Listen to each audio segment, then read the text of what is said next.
What's going on, ladies and gentlemen? Welcome to the Gauntlet on a Saturday night to the award show. We got a lot of stuff to get into here with Detroit Dom, Tyler, and Denzel Snipes. So we're going to actually be going over everything. And then we also have Zach that's returning to the show. Our Welcome back, Zach. Yeah, Zach in the house. Zach Attack. Yes, sir. Zach Attack. Zach Ranger. Guys, how's everyone doing today? Good. I'm doing good. I just demolished some wings. Yeah, I just had excellent. And yes, Tyler, I got the ranch, but Wingstop Ranch is blue ribbon, man. Ooh. One of the greatest debates of all time is blue cheese. I had a pot roast that me and Cassie had in the crock pot all day, and it's definitely it's crock pot season. Well, I mean, it's crock pot season in places that have seasons, but I mean, winter's winter. Right. You should be crock pot and chili, Dom.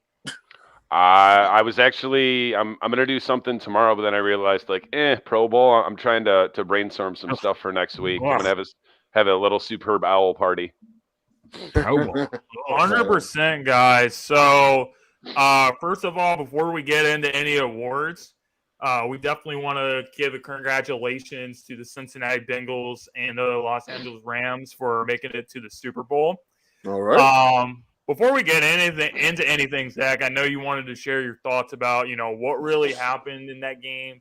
I'll just say this about the AFC Championship. I pretty much thought the game was over when it was 21-3. And as bad as Patrick Mahomes played, I don't want to take credit away from the Cincinnati Bengals because I feel like they just had a really good game plan and they took advantage of Andy Reid getting outcoached. Andy Reid had poor game management and clock management in the second half of that game, having an 18-point lead. And, it was just pretty much a disaster for the Chiefs in the second half. But Zach, what were your thoughts on the Chiefs losing that AFC Championship and the Bengals advancing to the Super Bowl? I mean, comparing halves, it was like watching two totally different games. Exactly. It was completely two different games. You had the first half, everything was rolling smoothly, and as you said, and a lot of others thought, it was looking like it was going to be over by halftime.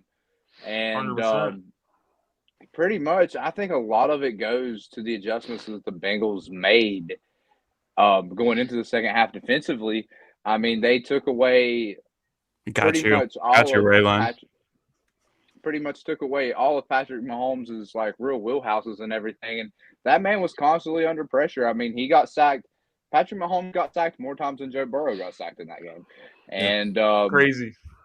And I think Patrick Mahomes got caught up trying to get a little too cute with everything. Some of those plays where he was just running so many yards back, zigzagging everything else, it was just he couldn't make anything out of it. And it really did surprise me because if you would have told me last week that the Chiefs' offense going stagnant would have been their reason in losing, I would have thought someone was crazy. I really thought it would have came down to the defense. And as many weapons as Cincinnati has, I thought the defense held up about as well as you could have asked for. It was just the offense just went completely dry. Yeah, I think it's interesting because obviously, and Zach, this isn't a shot at the Chiefs or a shot at Mahomes, but yes, it is. But the week before, everyone was dragging my quarterback at the time, or my current quarterback, I'll say, until he's traded possibly. But they were saying that Aaron Rodgers gave that game away, and James, we even pointed it out, and we discussed this too. Kansas City scores 3 points over the last 40 minutes.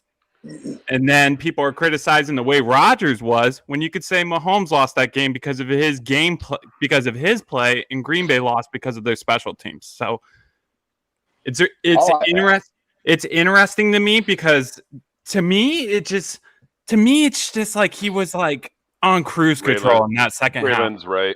Yeah. He was on cruise control in that second half to me. That's what I really thought. Like honestly, there was no sense of urgency in Patrick Mahomes. Now it's the first time I've ever seen that. He's usually the guy that's wheeling and dealing, and you got to beat him for 4 quarters. And we saw it with Buffalo. His heroic performance towards the end of that game, the last minute and 56 seconds or whatever it was. How crazy that game was. But this time, watching it against the Bengals, he was playing cruise control in that second half, and I think that's why Cincinnati got back in the game. It was a weird season. It was a weird season for Mahomes. Go ahead, Jay. When the Bengals had that stop at the last play of the first half, the Bengals got the momentum, and they never gave it back. They never, ever gave it back. And also, and I'm sorry, Zach, I know you're going to hate to hear this, okay?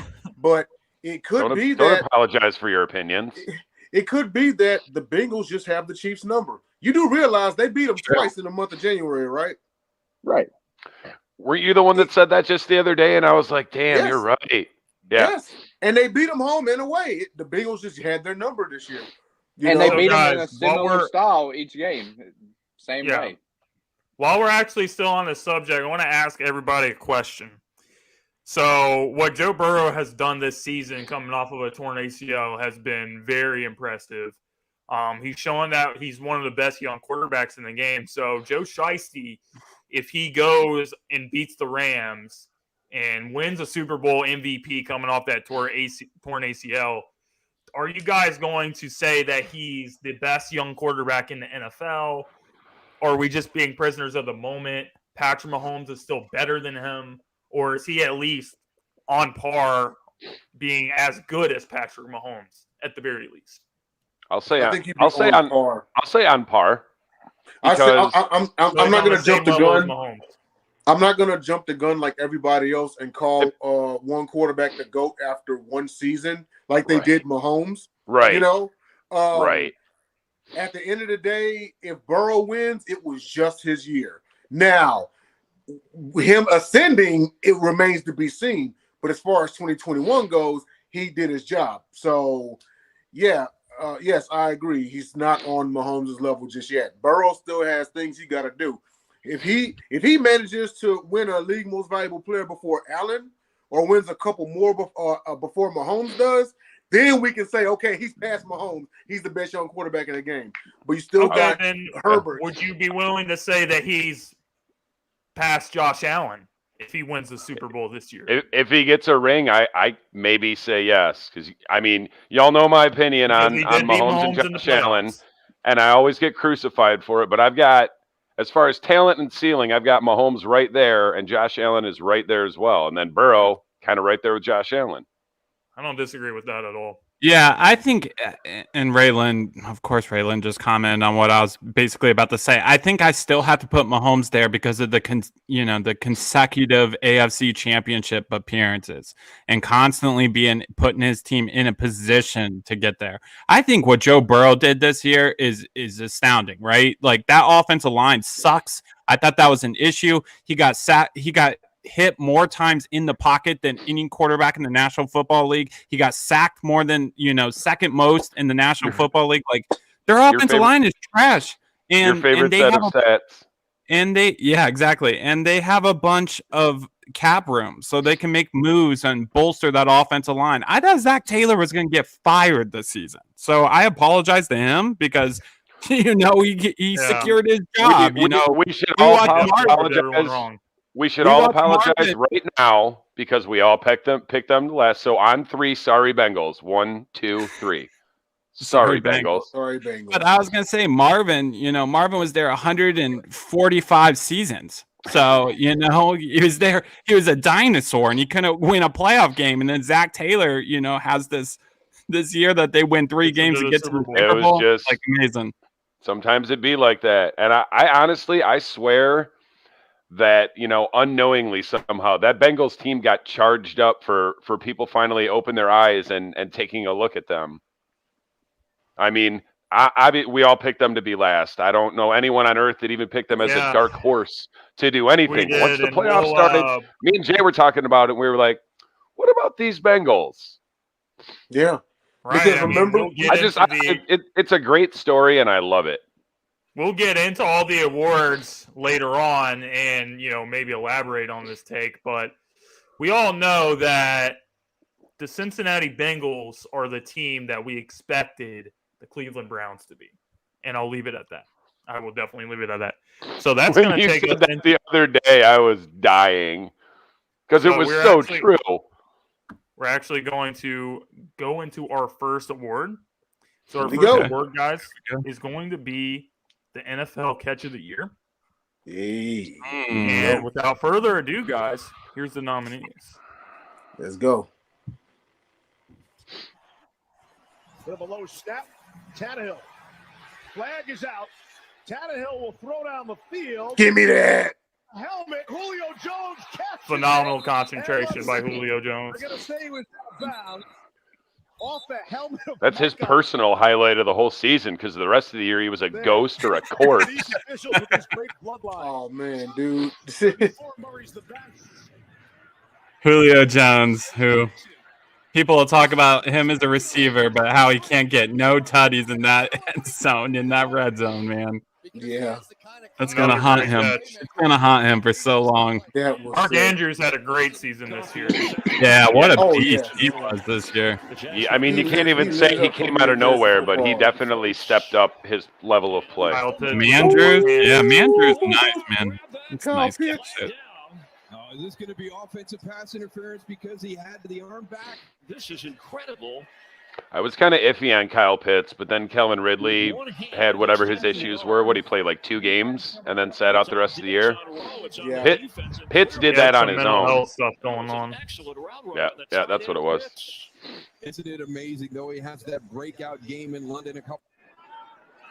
Oh, gosh. This one right here. Jeez, this one's ridiculous. This was my vote. Yeah, this is my vote, Joe, here. This is my vote. What a ridiculous catch. He caught it on the defender's helmet. He said David Tyree. That was draped all over him. Look at that. That's better than the David Tyree catch. How many receptions did Ward even have this season? Dude, That was his most first ridiculous. catch. Ironically, That that you may gotta have ask been that his question, only Tyler. catch of the year. Dude, I mean, why he's like a 5th string running back and a special That was teams his- guy. That was his Man. first catch. That was his first catch of the season. Between that and OBJ years ago, why do crucial catches be happening to the Cowboys? It's true. Yeah. Backbreakers, man. Back. So, guys, All right. the winner is Cardinals running back Jonathan Ward. Yes. So I Yeah. think that most of you guys said that you voted for him. Great catch by him. The concentration, even though the defenders draped all over him, he catches the ball on the defender's helmet. Special teams play, fake punt. Doesn't really get any better than that, but definitely there were a lot of great catches in the NFL this season. So congratulations to Jonathan Ward. You guys got Right any on. thoughts on that? So, all I'm going to say is and I saw Ray Lynn's comment, should be unanimous, LOL. Some of these awards are unanimous, okay? We will say that. Some of them are. It just is what it is. Some of them are really good, though. Some of them aren't. Yeah. Some of them are unanimous, but this one was one. I mean, what a ridiculous catch, honestly. What a ridiculous We need to catch. come up with a name for these awards, like an Academy Award is an Oscar. We'll work on that. The Pepsi Rookie of the Year. The Fago Rookie of the Year. Yeah, see? There Now you you're go. talking. There you go. You're talking. There you go. All right, guys. So, Tyler, I'm actually going to give the floor to you on this one because you are going to present us with the award for the 2021 Game of the Year. Yeah. All right. And then the nominees are, drum roll, please.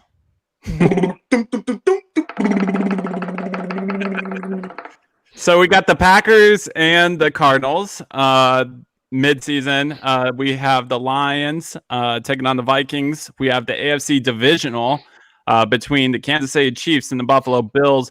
And then we have the NFC divisional as well between the Rams and the Buccaneers.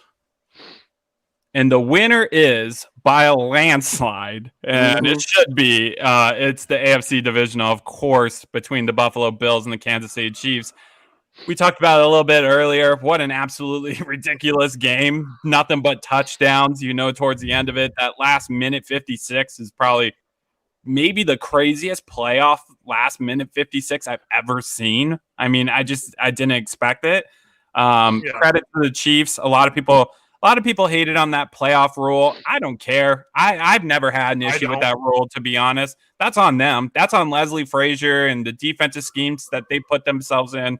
Like, sorry, I think Kansas City fairly won that game. I've really, went to bat for them, Zach. But yeah, credit to both of them. What a shootout of a game, and the best playoff game we've seen this season so far. I'm with Raylan. That's one of the three best football games I've ever seen. 13 seconds left on the clock in that game. What's going through your head when you guys get the ball? Got 13 seconds left. You guys are down, I think, a field goal. Need to get into field goal range to force overtime. Man, like he's speechless, but I don't even think he was worried. Yeah, Andy Reid definitely wasn't worried. No, he wasn't. I mean, he told him after the game, when things get grim, become the Grim Reaper. And he did, But that was just a colossal failure on the part of the Bills defense. You let Kelsey, of all people, run free for 2 straight plays to get him in field goal range. Because if they get in field goal range, Butker is damn near automatic. He's going to hit it. And he did. And then they went to overtime, and Allen never saw the field. That was just a colossal. I mean, for the there had to be a winner, but for the Bills to lose like that, I was like, wow. Oh yeah, it's on Leslie Frazier. It's for sure on Leslie Frazier for that game. Yeah, absolutely. But no, not taking nothing away. Credit to the Chiefs. They hung in there. They did their thing. This is what kind of makes them complete. Is not only that they dominate, but when the chips are down, can they will their way to victory? And last but not least, fellas, don't ever let your significant other tell you 13 seconds is not enough ever again. Oh, man. You're too much. All right, that's definitely one for the books, guys. So, yeah, congrats to the Chiefs and the Bills for putting on a great performance game of the year. So, next category, Dom, you're actually going to, or actually, no, Jay, you're going to be taking this one. It's most surprising team. So can I get another drum roll, if that's okay? Here we go. And the nominees are... The drum rolls after you name the nominees, before you name the winner. No, it's before you name the nominees, bro. It's not. Okay, so here's the nominees. And the winner is drum roll, but keep going. Yeah. All right, so most surprising team... of course, we have the AFC champion Cincinnati Bengals, Joe Burrow coming off his torn ACL and putting up a hell of a story, a hell of a season. They win the division. They win a playoff game. They win another playoff game. They win the AFC. I mean, absolutely shocking. Then you got the Arizona Cardinals, who led by quarterback Kyler Murray and under the coaching of Cliff Kingsbury. Then they also made a couple moves. They got J.J. Watt this past season. They actually willed their way into the playoffs as well. Then you have the New England Patriots, who essentially was starting all over post-Brady, post-Cam Newton era with Mac 10 Jones, old McCorkle. And, Thank you. And, thank you. And they managed to will their way into the playoffs and the Patriots just put the NFL on notice that no, it is not over. We will be back.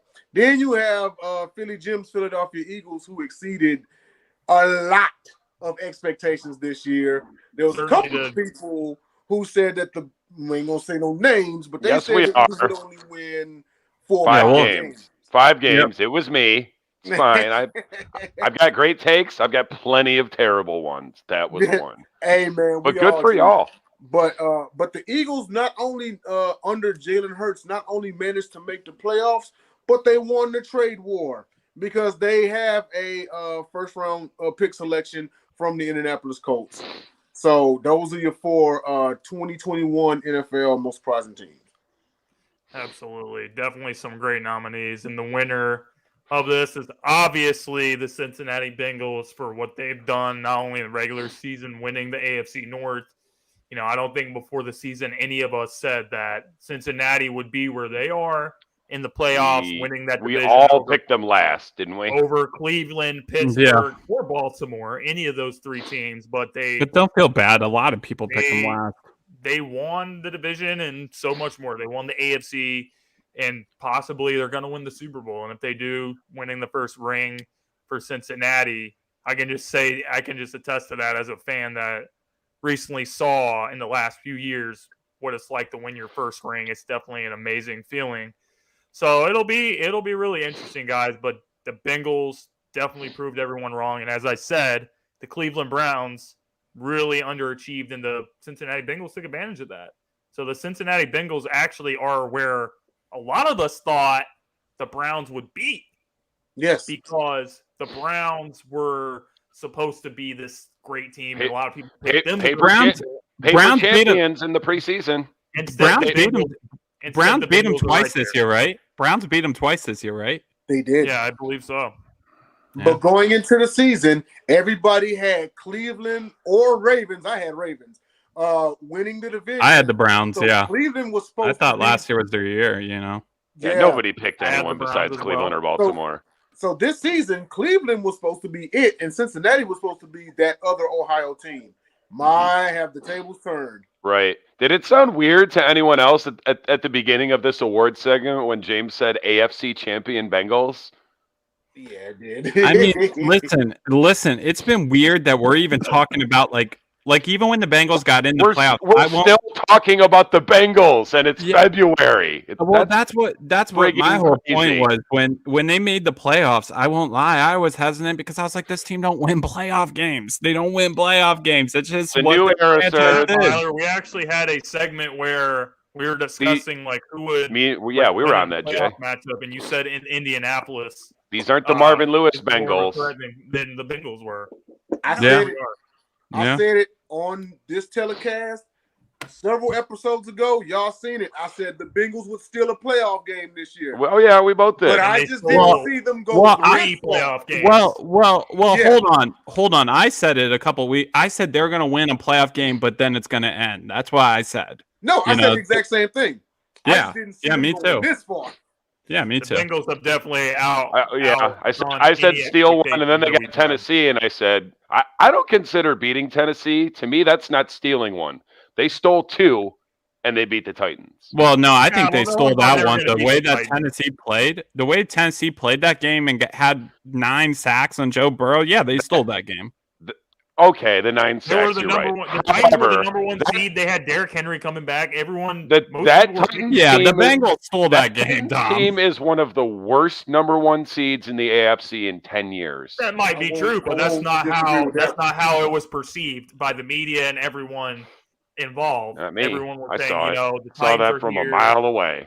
Ryan Tannehill is who we thought he was. Anyway, that's a good way to segue into our next category, guys, which is going to be our most disappointing team. And Dom, we know that this is your category. So do you want to? This is a good one. This is a good one here. Yeah, it was a very good one. We actually had to do another poll. No, because anyone with a brain predicted them for 5 or 6 wins. But thank you for your input. Anyone that thought Carolina was any good was foolish. James thought they were going to be good. James thought they were going to be good. The nominees for the 2020. I thought they were going to be not trash.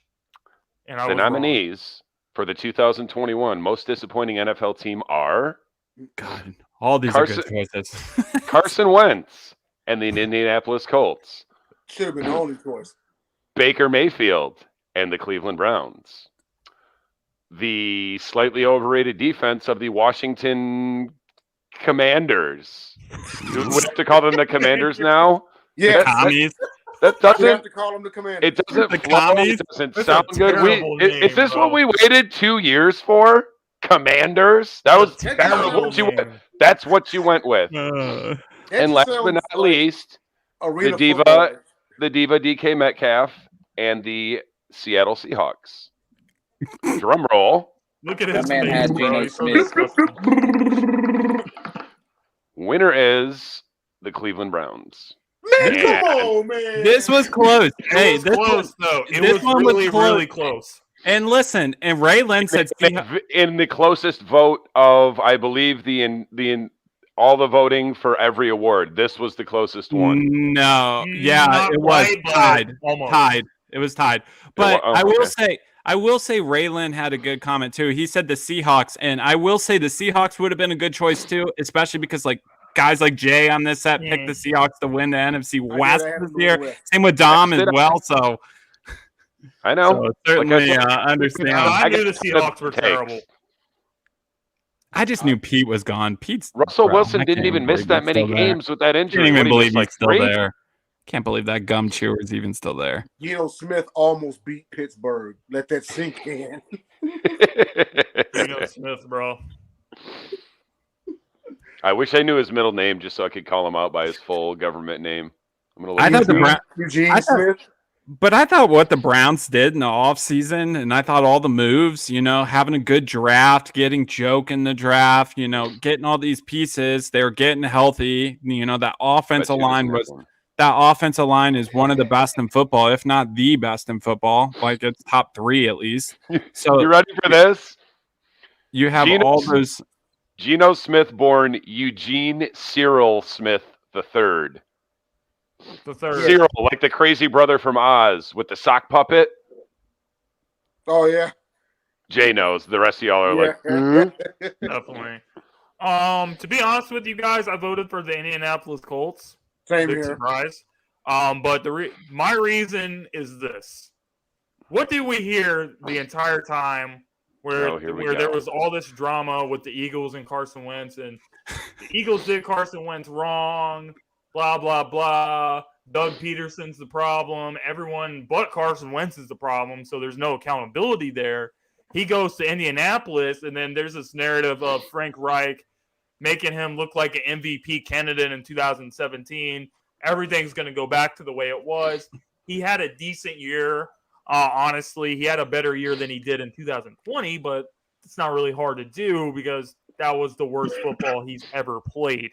And then he goes to Indianapolis, and when the chips are down, you're going against Jacksonville, the worst team in the league, the team that has the number 1 pick in the draft. Doesn't matter. Jonathan Taylor's being neutralized. And when you're a quarterback like Carson Wentz that's supposed to be a franchise QB, you're with Frank Reich, everything's supposed to be better. You're making a certain amount of money. You're supposed to make the plays in those type of games against inferior competition. That's supposed to get you to the postseason, and he failed to do that. The Colts haven't beat the Jaguars since Mark Brunell was the quarterback. It's been a long time. Also, I have an idea for a new segment. JTW, James Trashes Wentz. And congratulations to Doug Peterson, by the way, on becoming the next head coach of Jacksonville. So we're actually going to see Doug and Carson going up against each other twice a year. Yeah, and they're definitely deserving as well. And I'll respond to Ray Lynn's comment too. He said, "Is it fair to say that the Cards were disappointing after how they started?" That depends on how you view the Cardinals. Like for me personally, no, because I've seen Kyler Murray collapse in second halves of seasons. So I won't lie, when they started off hot this year, I thought, oh, it's going to come down to earth for Kyler Murray eventually. It just seems to be a pattern. And until I see otherwise from him, I'm willing to say the same thing. So he's a first half of his season quarterback. He came out in that playoff game looking like Troy Smith. I don't think very many people had the Arizona Cardinals making the playoffs before the season started. I think it was after they started off really hot. I had them in. Ty, you picked them last, right? That could do damage. Well, no, I picked the Seahawks. I picked the Seahawks last. I picked the Seahawks last. I picked the Cardinals third. And then I had the 49ers. I had the 49ers second because I picked the Rams, but I kept saying, "Oh, the 49ers could win this division." That was my whole take. It's funny because and James remembers my preseason prediction on the Browns. What did I say? I said the only thing that'll stop Cleveland from making a deep playoff run was Baker Mayfield or a rash of injuries. It actually ended up being a rash of injuries to Baker Mayfield. I think the two worst takes I had, honestly, and I mean, I'll just say it real quick, was the Cleveland Browns. I thought they were going to win the North, and honestly, was Washington. I thought Washington was going to win the East, and that was me too. That was a terrible take on my ad. You guys picked the Commanders to win the NFC East. That was maybe the best list of 4 nominees in any category because any one of those teams are very deserving of that award. Yeah. I wouldn't have been mad if any one of those teams won it. We'll see about that later. We'll see about that later, Dom. We'll see who's the 4 best nominees of each award. But We're actually going to go on to our next category. Tyler, take us away. Yeah, so the MVP. Who Tyler voted for. You already know. So 2021 MVP of the National Football League. The nominees are Aaron Rodgers, Tom Brady, Josh Allen, or Jonathan Taylor. And the winner is in a landslide victory, Mr. Aaron Rodgers. Mr. Aaron Rodgers, the winner of the MVP. Mr. Rodgers neighborhood. Yeah, and not a shock, I think, former Packers quarterback Aaron Rodgers. Maybe. Who knows? Maybe, Reports are saying Aaron's staying in Green Bay for the time. Sorry, Raylan. I love Cooper too, but not even on the Gauntlet Awards show do wide receivers win MVPs. Sorry, not sorry. It's just the way it is, sir. Raylan and Dom. Cup's got an argument. Yeah, but I will say real quick, Raylan. No, that's the Stafford effect. Come on, let's be real. Raylan and Dom are so similar. They're those Detroit Lion fans that are like heavily rooting for the Rams for Stafford, and I respect it. Heavily outspoken because I rooted against Stafford for so long. What choice do we have? We got to get on top of buildings and scream, otherwise no one will even hear what the hell we're saying. Man, I'm just going to be an honest casual about it, like most people are. I just want a good game. That Super Bowl last year was so bad. I just want a good game. That's all I want.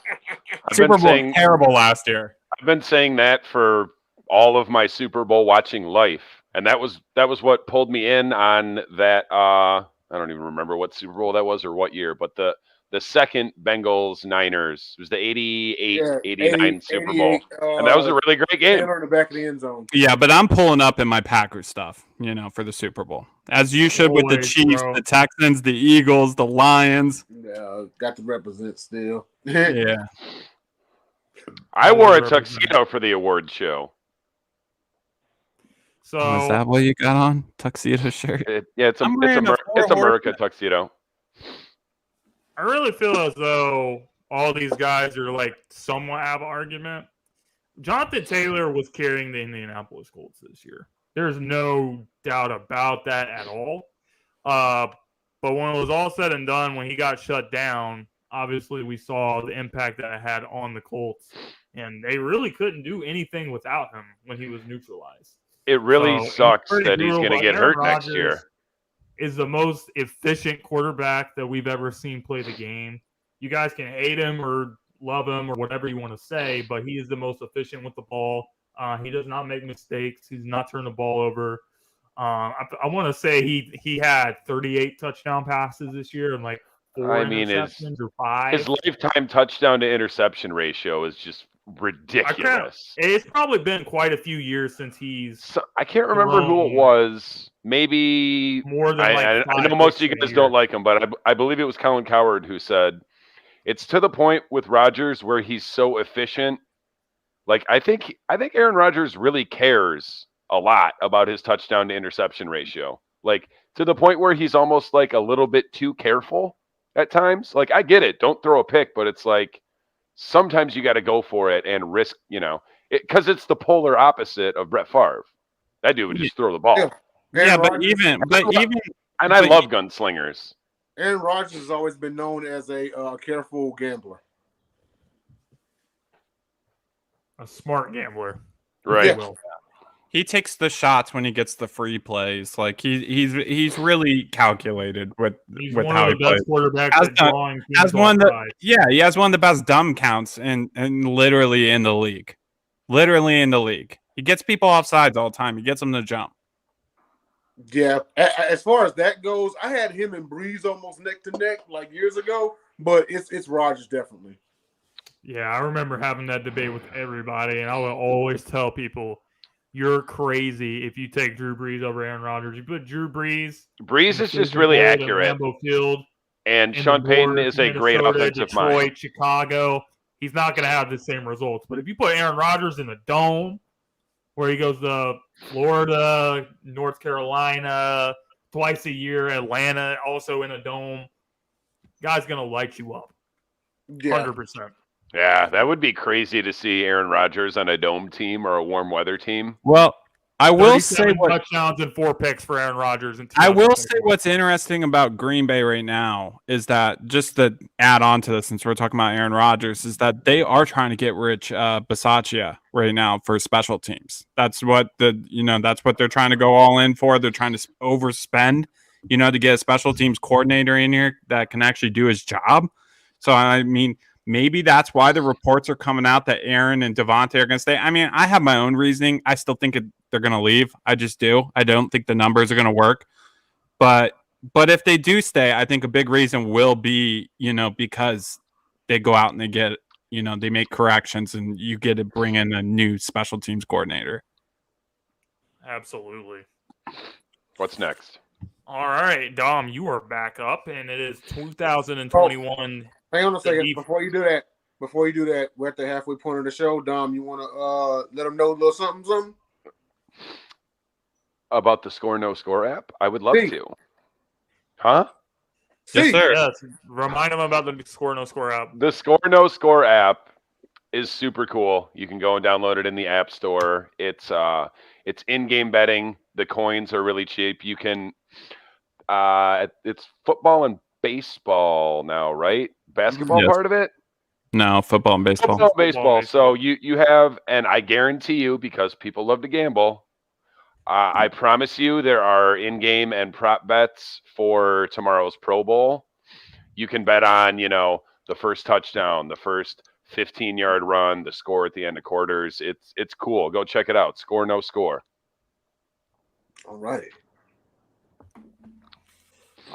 So the nominees are the 2021 Gauntlet Awards Show Defensive Player of the Year nominees are from the Dallas Cowboys, Micah Parsons.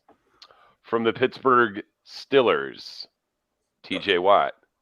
From the Cleveland Browns and all their disappointment, Myles Garrett. And a yearly nominee, I can't imagine, probably every season of his career he's been a nominee for Defensive Player of the Year in the NFL. From the LA Rams, Aaron Rodgers. Donald. Come on, bro. What did I say? Rodgers? Sorry. Yeah. You know what I meant. The winner, in a pretty close vote, I believe. Yeah, it was close. Was Micah Parsons. Thank you, Cowboys fans, for stuffing the ballot box. Yeah, can you believe that? We had the defense. He won that? He won. Over TJ Watt? I know. Yeah, bro, all the Cowboys fans stuffed the ballot box. Cowboys fans everywhere. They really How did. he win that? That ain't no. That is great. Micah Parsons is great. He had a great season. Listen, there's no shot. Again, four very worthy nominees, but you can't. TJ had tied the sack. He tied the sack record. So thank you for swaying the vote. Freaking way, bro. Look at our homegirl, Megan Price. Unbelievable. She was one of the ones. Megan, we're not hating. He's not. Thank you for swaying the vote, Megan Price, the Queen of Hoops, Mark Bell, the all-time record for sacks. Myles Garrett had over 20 sacks as well. You know what this is? Man. This is where people. Cowboys fans trying to call Micah Parsons the defensive player of the year. It's like 5 years ago when they said Cole Beasley was the best slot receiver in the NFL. Columbia moment. Yeah, that's insane. Dude, man, I'm almost convinced some of y'all got a burner account. Yeah, bro. You know what? This is rigged for real. Let me take this moment to thank everyone that voted for all of these awards on Facebook and Twitter. We appreciate you greatly. We love the engagement. Thank you. Everyone that retweeted our awards, everyone that shared everything on Facebook, we appreciate you. We don't appreciate this, Mike. You Cowboys fans, we do not appreciate you. Cowboys fans. It's like when the Royals had 7 players in the All-Star game. Yeah, these comments are so funny, Megan and Raylan. This is that. Raylan said Megan created profiles and voted 37 I blame Moppy for this, bro. Thank you. Some of y'all got on some y'all burner accounts and voted 2, 3, 4 times. Hannibal Cthulhu. I know for a fact Moppy has at least 3 profiles. Megan has more than 1. Yeah. We know what's up. But shout out to you, Michael Parsons, on your award. Pick it up backstage. No acceptance speech. Listen, Michael Parsons is a great player, and we were just talking in the green room. But man, he's going. This was this mean? Defensive Rookie of the Year and Defensive Player of the Year. I would be more happy to give him Defensive Rising Star than I didn't Player of the Year. I didn't see it coming. I really thought TJ was going to win this. Honestly, come on. Anytime where there's a cowboy anywhere and you let people vote, the cowboy's going to win. Hey man, somebody did. Hey man, we're gonna have to find out who's behind this. This sounds like Patriots, like Spygate. It's like Ballotgate. Ballotgate. Somebody interfering with the voting booth. Yeah, that's a real voting scam. Right we there. got like hanging chads going on right now, or some shit going on right now. Votes were destroyed. This is worse than when Bush stole the nomination. Yeah, right. This is presidency. Some hanging Chad issues right now we got going on. We got some technical difficulties going on with our awards. There's some collusion going. I'm throwing the red challenge flag on this, but we don't have all night to talk about this, so we're gonna actually move on to our next award. Our next award is Offensive Rising Star, and that's going to be presented by Jay Nelson. Oh, this was a close one. This was a close one. Right. Oh yeah, that's a really good one too. Yeah, great job by the way, James, coming up with these categories. Yeah, absolutely. So NFL Offensive Rising Star, we definitely had some crazy young talent come out this year. Of course, we got Justin Jefferson of the Minnesota Vikings, and then we also have who I feel is Percy Harvin 2.0, Deebo Samuel. And then we also making another category is Indianapolis Colts running back Jonathan Taylor. And then we have the man who set the rookie record for receiving in Jamar Chase for the AFC champion Cincinnati Bengals. I'll say that every time I get the chance on this telecast. This was close. This was close. So, yeah, this was a great group. This was a really great group. But those are your four nominees. And the winner was 49ers wide receiver / running back Deebo Samuel. Okay. Yeah. You know Deebo what? Samuel, his 2021 stats, he had 77 receptions for 1,405 yards and 6 touchdown receptions. He also had 59 rushes for 365 yards, 8 touchdowns. All told, he put up 1,770 yards of total offense and 14 total touchdowns. Yeah. He definitely put in work, and he was also a first-team All-Pro selection, so you definitely got to give him. Bo. Yeah, I mean, honestly, it was tough for me because I think all four. Honestly, I really think all four can win. Because here's the thing.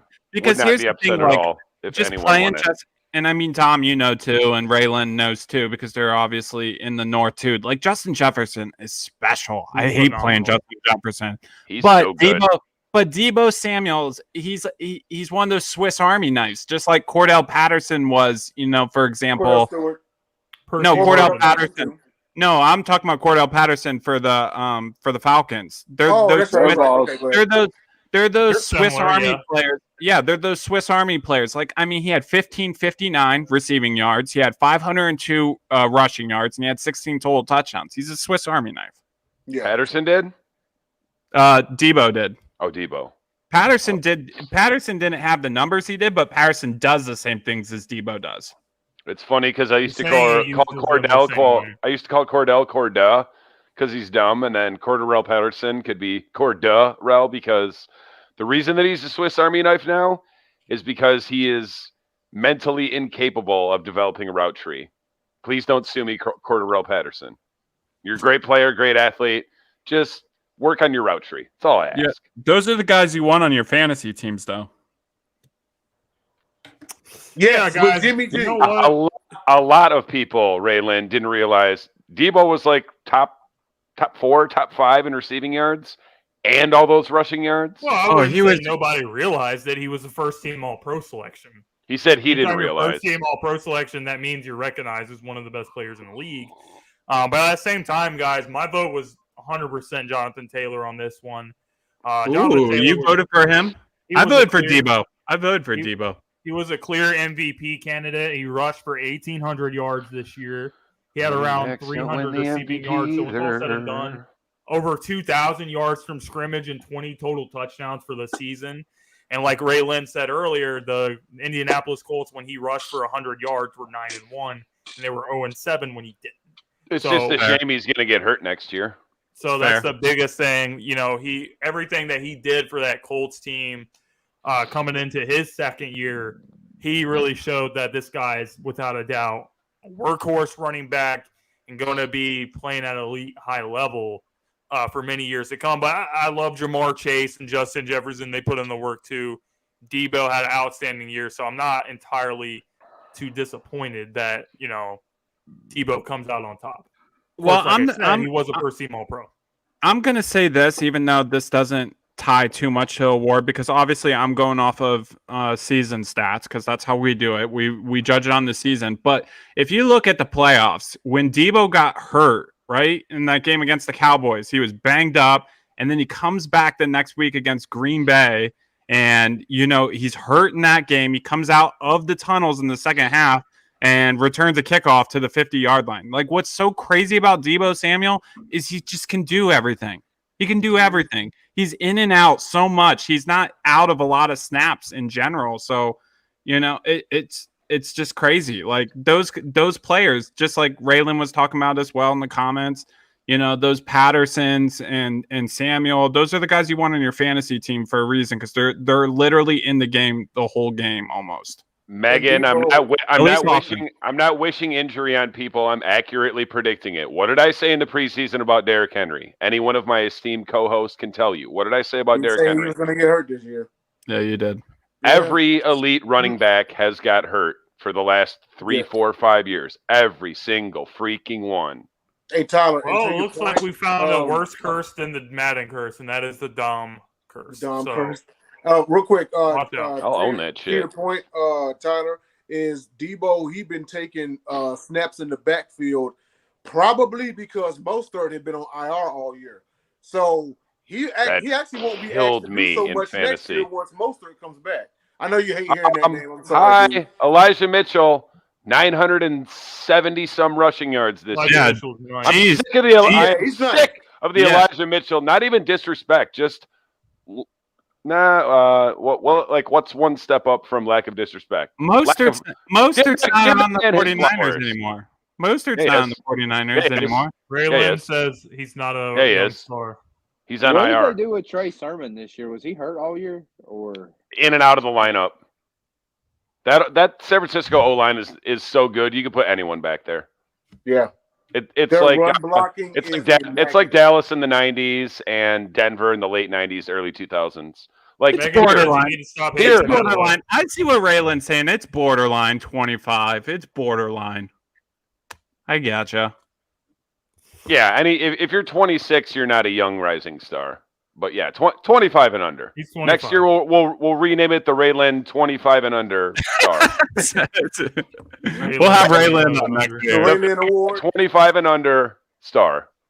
It's kind of like when you go to like those restaurants and they say like kids eat for free, and you got like a 6 foot tall like 15-year-old, and you're like, yeah, he's 7. Or that reminds me of that little leaguer back, like, I think y'all remember back in like 2013 or something like that, for Little League Baseball. He played for Puerto Rico. They said he was 12 years old, but he legit looked like he was 17. He was like 6'2". Yeah, he was like it's 220. It's like the movie. It's like the movie Dodgeball when the Girl Scout is taking beaver tranquilizers. Oh yeah. Yo, there was a player just recently signed into the MLS at 14 years old. Y'all need to Freddie Adu. Well, he beat Freddie Adu's record. This dude just got signed this year. His name's like Axel Key, Kei. Dude, if you look him up, there's no way he's 14 years old. Freddie Adu is such a disappointment. Videos of like kids that are in Pop Warner, and there was like this kid who was like supposedly 12 years old, and he was like 6'4" and like 300 pounds, and he was playing offensive line. And It's then the old Danny Alamonte story. Running over these little kids like it was nothing. Crazy. What's the next award, and who's presenting? We still got what, 2 more? It's defensive young star. Ooh, okay. This is you, Dom, right? Or no, this is No, we did that. I had defensive rising star. I took the votes for that one. All right, there you go. Then Jay, take us away on this one. We have our nominees right here. All right. For defensive rising young star for 2021, we have on the top left corner cornerback Patrick Surtain II. If any of y'all old heads out here who had the pleasure of watching his father play, his father was an outright dog, and his son is just a chip off the old block his whole time in Alabama. Funny part is the Cowboys were supposed to get Surtain II, and then Denver put an FU move and stole him right underneath it. I thought that was hilarious. But you got Pat Surtain. Then you also have defensive end Jeffrey Simmons for the Tennessee Titans, who was a part of that vaunted defense that helped them get to the #1 seed. Then also you have who's that? Oh, safety Jesse Bates III. Who's that? How dare you? But yeah, bro, that was messed up. No, safety Jesse Bates III for the Cincinnati Bengals, who's a part of that awesome young defense that helped propel them to the AFC Championship game and ultimately the Super Bowl. And then on the bottom right, Cowboys fans, here we go again. It's Michael Parsons. I know this is some bullshit, man. This is messed up. How could we allow this to happen? We about to just erase this whole episode, man.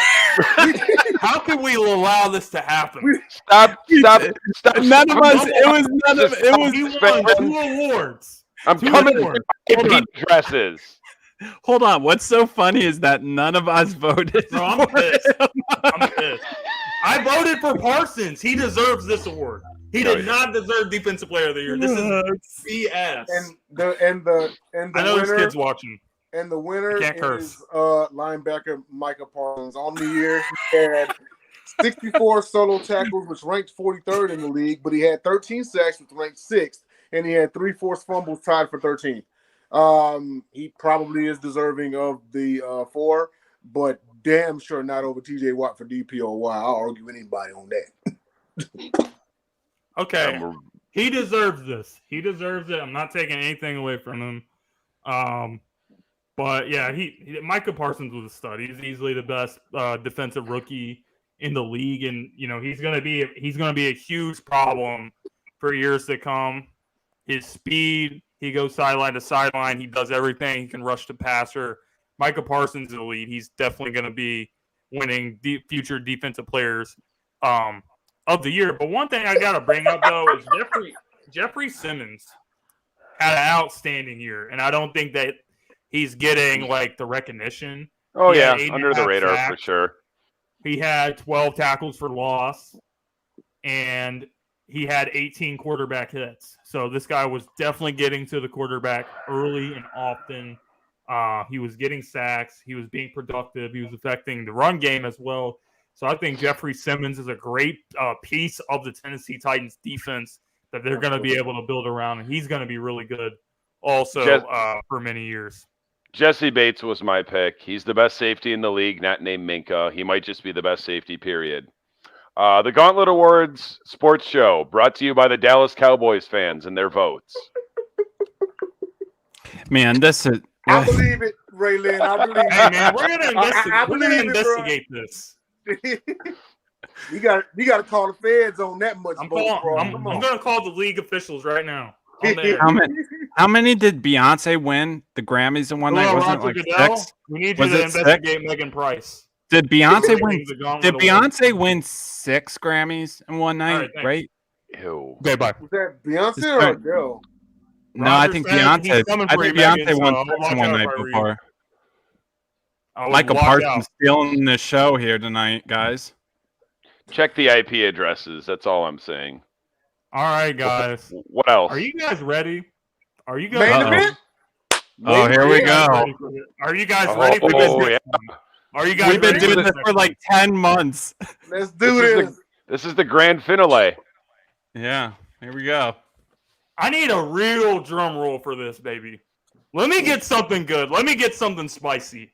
Nate, say the nominees. Before you name it, I will give you a drum roll. So anyone, before this award is announced, anyone that's been watching our show, we've been doing this for 10 months now, and we every week have a sports moron of the week in which we all go around and we share we think, is our moron in sports for the week.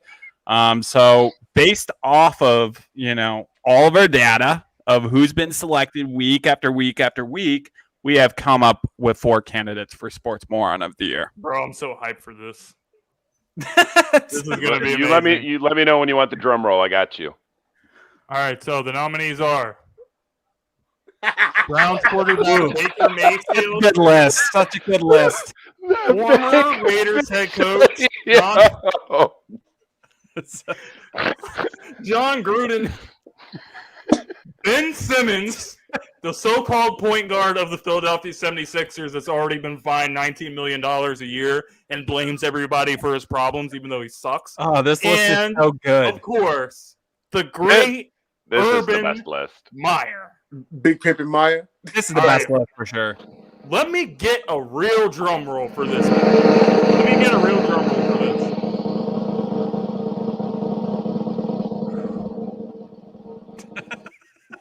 And the winner is. And the winner. I want to Winners are Winners. Sports Morons of the Year. Ooh, Urban tie. Meyer and Ben Simmons. We did everything we could. We posted polls on Facebook, Twitter, Instagram, and YouTube. And when all the votes were tallied up, we did It one was a last dead tie. poll. It was a dead It tie was a even for dead that. tie between Urban and Benjamin. So I Wow, that is. I think we will. It was crazy. I think, and it's crazy because Ben looked like he was going to run away with it. Yeah, I mean, what- getting all the votes, and then Urban made a comeback. So honestly, like even for the Sports Moron of the Year, you couldn't depend on Ben Simmons in the fourth quarter to make the free throws and put the game away because both Urban Meyer and Ben Simmons submitted a lot of content. Well, yeah, I was going to say. I was going to say though. That's how bad Ben Simmons is. He blew a big lead on a negative award. Yeah. He couldn't even win the one thing we wanted him to win. He still couldn't win. Well, what's so crazy? What's so crazy is that we did there are so many polls. We did a poll on Twitter. We asked on Facebook. We did multiple polls. We did multiple posts on our sports groups that were in on Facebook. It was still a tie. So James said, you know what? I want to have a winner. So we're going to post another poll to declare who's the winner. And guess what? It's still a tie. So yes, they both deserve it. That was an award. Both very deserving. How do you? So let's start with Urban. Let's start with Urban though, just to give a recap of the whole situation with him. So Jeez. From hiring the racist coach, from day one, first press conference, he goes up to the podium. And he literally can't even name like 3 players that's on the roster. He goes into the season, he's out partying with like some random like 22-year-old girl. And the funniest thing, guys, is when brought in Tim Tebow. He could have brought in somebody that could have competed. The girl posted on her Instagram story and said, "Does anyone know who this guy is? He keeps flirting with." Oh yeah, I remember that. He kicked one of the players like in warm-ups or something. Yeah, he wouldn't even ride with the team on the way back. Josh Lambo, yeah. He's a terrible coach and a terrible leader. Like we all knew that this wasn't going to work out. Well, he hired that racist coach that lasted like 2 days, and then they're like, no, you can't hire him. You can't. Urban Meyer is a certified scumbag. Like there's a special place in hell for Urban Meyer. See you there. I'll be in a suite down the hall. I just can't believe someone would be like, you know what? I really root for Urban. Says no one ever. Yeah. You know what I mean? No, Says and you no know one. what? I think what Urban did is he sabotaged his career. I don't even think at the college level, like any of these big programs, I don't think they're going to take a chance on Urban. He Just from screwed all up. the stuff that he did. I think he really sabotaged himself and ruined any opportunities to I was have a successful career. I was positive he was going to pull the Bobby Petrino and go to USC, especially after USC fired their coach in like week 3 of the college football season. He burned too many bridges. He burned too many bridges. Then they hired Lincoln Riley, and then Urban Meyer became the dude in a relationship that doesn't want to throw in the towel. So he's like, I'm just going to do a bunch of messed up stuff so you break up with me. So you break up with me, yep. I'm not even sure that someone on TV like hasn't been there. I don't even think ESPN or Fox Sports or anybody would want him after all the stuff that he's done with his. He'll be back. He'll be back. He'll be on the. I don't know, man. So let's move to Ben Simmons. Ben Simmons, so the Simmons saga. So this all began after Game 7 in the playoffs against the Atlanta Hawks, where he passed the ball when he had a wide open dunk against Trae Young, who Ben is much bigger than. He's like 3 feet taller than Trae Young. What does Trae Young got to do? Like, Trae Young is not going to contest a dunk at that moment in the game. Maybe he was afraid that Trae Young would curse him with his male pattern baldness. That was the turning point of the game, and that's really the main reason the Sixers lost that Game 7. They didn't handle business the rest of the series, so you can argue that it shouldn't have got to that point, but that was the turning point of that particular game. Moving on, in the post-game press conferences, Joel Embiid and Doc Rivers, they both made comments about Ben saying, the turning point of that game was when he passed the ball, and Doc Rivers said he doesn't know Ben as a championship point guard, and I don't think anybody would. I don't think any coach would think that about a guy who's borderline unplayable in the fourth quarter. Doesn't really score. He didn't attempt any field goals in the fourth quarter of that playoff series, which was very alarming. He ghosts the team for the whole summer. There was a report that came out last week that he was upset Doc Rivers did not visit him while he was in LA, even though Ben cut off all communication from the Sixers teammates and the coaches. So he's blaming Doc Rivers for not coming to see him when he wasn't even interested in having communication. And there was a point in the offseason where the whole Sixers team, Joel Embiid, Tobias Harris, Seth Curry, a lot of his other teammates wanted to fly to LA and try to talk to him, work things out so Ben could come back and play for the team way before the season. He uses mental health as a crutch, which I think is disgusting because a lot of people and athletes have been dealing with mental health problems. Actual mental health issues. He's using mental health as a crutch for why he doesn't want to face the music. He doesn't want to face the Philadelphia fans, the media, after what he did. So he's pretty much just showing why he's a huge coward. And, yeah, and no one's going to really want to deal with a player like this that has this kind of mentality on the team. So Ben Simmons definitely deserves this award as well as Urban Meyer. So those are my thoughts on the Ben Simmons situation. In retrospect, he's a coward, and I have no respect for him whatsoever. In retrospect, I'm not mad that the vote was deadlocked because they're both I'm okay with co-sports morons of the year. I'm okay with it. Yeah, I'm okay with it also. And to your point, James, remember at one point in time, what did Doc Rivers say? If you think I'm going to pull Ben Simmons, you don't know basketball. He did say that. He stood up relentlessly for Ben Simmons. He did. But I'm not saying throw him under the bus, but don't go that far. Oh, you don't know basketball. We're watching what Ben's doing on TV. Or not doing. Some of the things, I get it, you're defending your player, but some things are just indefensible. Who says we don't know basketball? Doc Rivers. Oh. I thought you were meaning someone we know. I'm like, well, don't listen to him. No. Just like, who cares?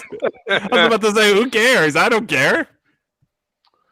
All I know is one time last year on Twitter and being from North Carolina, living in Charlotte for a little bit, I saw Ben Simmons get referred to as Kangaroo Kid Gilchrist, and that has just stuck with me. That's all I could. That's my only association with Ben Kangaroo Simmons Kid. at this point. Because he's from Australia. That's Ben Simmons' new name out there, bro. That's hilarious. I Man. need that on a T-shirt. I need that on a shirt, bro. I really do. Well, I think that wraps up all the awards for the Gauntlet podcast. This is going to be an annual thing. We are going to do this always during Pro Bowl week because, well, let's just face it. If you're a football fan, you don't like the Pro Bowl. You don't care No about one Pro is Bowl week. watching So we're Pro going to do Bowl it on now. Pro Bowl week every year. Or tomorrow, whenever it starts. And just so everyone knows out there, is of course we still are going to be rolling after the Pro Bowl. This is 24/7, 365 that we're doing. So we will have an off-season lineup. So please, tune in still and participate. We're going to be bringing Free back agency draft. of the We're going to week. cover all that stuff. You're gonna love it. Everything. We're going to bring back Player of the Week. So we're going to put the polls out on Twitter and on Facebook. Yep, Legend Y'all vote Edition. for- Legend Yeah. Edition. Yep. Yep, We're going to bring back Legend some. Edition, yep. We're going to We're talk gonna about bring back Legend. We're We've also done thinking more. about bringing back some classic games and have y'all vote on them so we can highlight them on the show. We've So done we got more- an off-season lineup. We're still keeping it rolling, people. So continue to engage, continue to tune in. Yeah, We've done and we've shout done out. more episodes not during the season than during. I mean, we had 18 and 3 weeks of playoffs. So we've got 20. We've done 20. I can't do that math. 23, 24 episodes in season. Ooh, I like it, Raylan. I like it. Raylan says we should I call like it the it. Gauntlet. The Gauntleys. I like it, the Raylan. Gauntleys. I like it. Yeah, we'll definitely have to have Raylan That's on. We definitely appreciate Megan Price, of course, tuning in, our homegirl. Reaper Price is tuning right. in. All the comments that we've been getting. Zach, of course, Zach Attack, showing up Thanks this for week. joining us, Zach.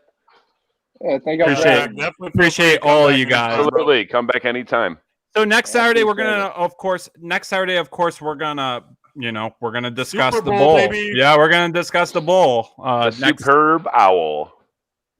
and we will have a Bengals fan in attendance, and we will have a Rams fan in attendance. Yo. But we're definitely going to talk about the Super Bowl. Yeah, guys, and you can definitely catch us all. Obviously here on Saturday nights, 4 Horsemen. Got to pick up the big 4, and Pick up then the 4. and then Tyler's even wearing the short of the 4 Horsemen. So yeah, for your best NFL content, we're gonna still be bringing it really hard in the off season. The other thing is with the NBA still going on. Obviously, Megan doing her thing with the sip off.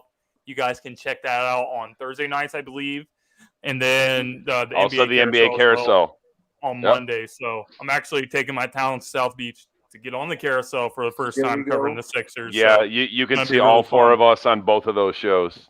Absolutely. oh yeah. So it's 7 gonna be big 7 time, p.m. guys. Eastern, 8:15 Eastern.